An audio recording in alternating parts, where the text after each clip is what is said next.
നല്ല തണുപ്പൊക്കെ അല്ലേ, അപ്പോൾ നമുക്ക് ചൂടായിട്ടൊരു ചിക്കൻ കറി ഉണ്ടാക്കിയാലോ.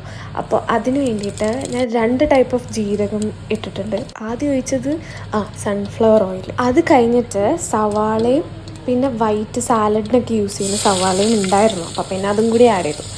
പിന്നെ ഇഞ്ചി വെളുത്തുള്ളി ഇതെല്ലാം കൂടി ആഡ് ചെയ്തു. എല്ലാം കൂടി ഒരുമിച്ചിട്ടിട്ട് അങ്ങ് ഇളക്കി. അതിനുശേഷം നമ്മുടെ മെയിൻ ഇൻഗ്രീഡിയൻ്റായ ഉപ്പിട്ടു. ശരിക്കും പറഞ്ഞാൽ ഇത് എൻ്റെ കയ്യിലുള്ള സാധനങ്ങൾ വെച്ചിട്ട് ഞാൻ ഉണ്ടാക്കിയ ഒരു ചിക്കൻ കറി, തട്ടിക്കൂട്ട് ചിക്കൻ കറി എന്നൊക്കെ പറയാം. അപ്പോൾ തക്കാളി ഇത്തിരി ഉണ്ടായിരുന്നുള്ളൂ, അപ്പോൾ അതും ഇട്ടു. പിന്നെ മഞ്ഞൾപ്പൊടി ഇട്ടു.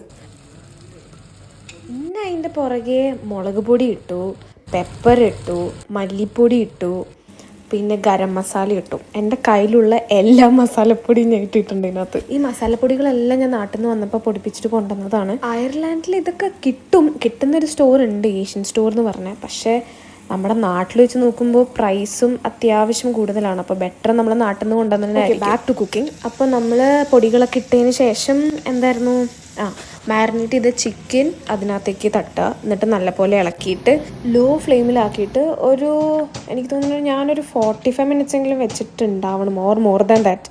അതാവുന്നത് വരെ, നല്ല പോലെ ജ്യൂസി ആൻഡ് ടെൻഡർ ആവുന്നത് വരെ അടച്ചു വെച്ച് വേവിക്കുക. നല്ല പോലെ വെന്തിട്ടുണ്ടായിരുന്നു, നല്ല ടേസ്റ്റ് ഉണ്ടായിരുന്നു. ഞാൻ പറഞ്ഞതല്ല, കഴിച്ചവർ പറഞ്ഞതാണ്. സോ നമുക്ക് അടുത്ത വീഡിയോയിൽ കാണാം. അപ്പോൾ ശരി, ബായ്.